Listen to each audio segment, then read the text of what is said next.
Ever bought something you didn't need?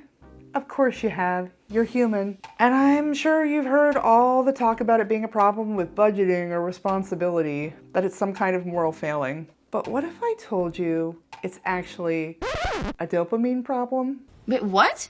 Most people try to stop impulse spending with better budgeting or more discipline, but that's like trying to quit caffeine without finding another way to wake up. It's doomed to fail. So what actually works? Viewers, meet dopamine offsets, the key to spending less without feeling miserable. Hey there, I'm Paige, and this is Nerdonomic, where we break down geeky money topics and have a heck of a time doing it. I want to talk about dopamine offsets today, which was a big light bulb moment for me and what has been my secret weapon in being upwardly mobile financially. I used to be very poor. These days, I am totally not. And there are many reasons for this, but one of the big ways is I learned to hack my brain, and I thought I would tell you guys because I haven't heard people talk about it and it is a huge deal. Okay, so let's explain how this works and what happens. So the first thing I want to do is talk a little bit about the science of spending and dopamine so you can get it. Bear with me, bear with me, bear with me. I promise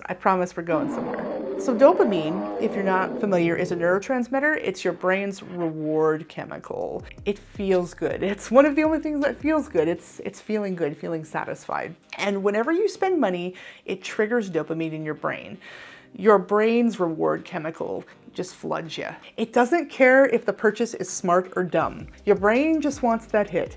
This is your brain on dopamine. This is your brain on fast fashion. This is your brain on cheap stuff you don't need. Now, because of this is actually why willpower alone fails for so many people. People try to be more disciplined or just stop spending. But like I was saying, that's just like quitting caffeine cold turkey and not having anything in the gap. You got headaches, you're sluggish, it sucks.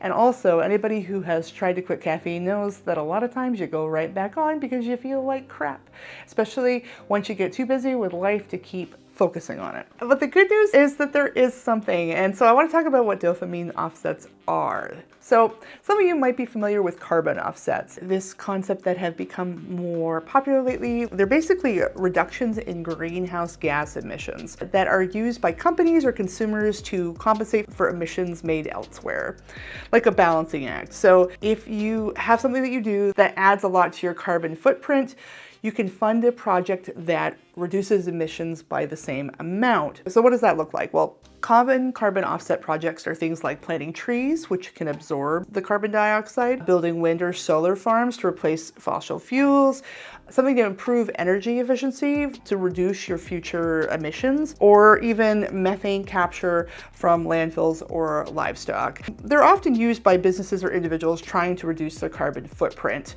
especially when it's hard to avoid emissions completely, like if you fly in an airplane. Cool? Cool. So dopamine offsets, just like carbon offsets, help balance ecological impact on the environment. Dopamine offsets help you balance your spending urges. So here's how it works. Your brain doesn't care if dopamine comes from shopping or something else. It just wants a reward. It just wants the dopamine. So if you give it a different source of dopamine, you can train yourself out of the bad spending habits. So you want a dopamine hit? Instead of buying a $50 gadget you'll forget about before it arrives, try something that gives you dopamine for free. I'll give you some examples here. Let's talk about a dopamine offset plan. Okay, so the first step of your dopamine offset plan is to identify your spending triggers. Do you shop when you're bored?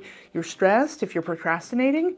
Figure out when you get the urge. Some people also find that the danger zone for them is social media because they start having that FOMO, that envy, and that makes them want to buy something to upgrade their lifestyle. It doesn't matter what it is, you just need to know what it is. You need to pay attention and know yourself for this. Step 2 is to replace your normal reward with a high dopamine, low cost alternative. So instead of buying random stuff online, try something like finishing a project, playing a game, working out, exercising, or reaching out to a friend, calling them, hanging out with them, making plans. Instead of emotional spending, you could try cooking something new, doing a small DIY task, or even just watching funny videos. Honestly, the thrill of finding a funny meme is almost as good as buying a useless gadget. Honestly, for me, it's better because I can find tons of funny memes. I can't buy as many gadgets as cool memes I can find. And step 3 is really important. This is the step that people miss. So if you're doing a dopamine offset plan, do not miss this step. It is the secret sauce, and it is so simple, and so many people forget it. Step 3 is to make it a habit. It takes at least a few weeks to rewire your brain, realistically a couple of months. But once you start replacing spending with better dopamine, you'll start craving the new habit instead. You gotta stick with it until you develop a craving for something else, until you have rerouted the craving. Impulse spending at the end of the day really isn't about money. It's about dopamine. If you control the dopamine, you control the spending. But maybe I'm preaching to the choir here. What's your best dopamine offset? Drop it in the comments. I'll tell you what, I'll feature the best ones in a future video. Look, this isn't about guilt. It's about knowing how your brain works and playing the game smarter. Anyway, talking to you always gives me lots of dopamine. Thank you. Thanks for watching, and I'll see you in the next video.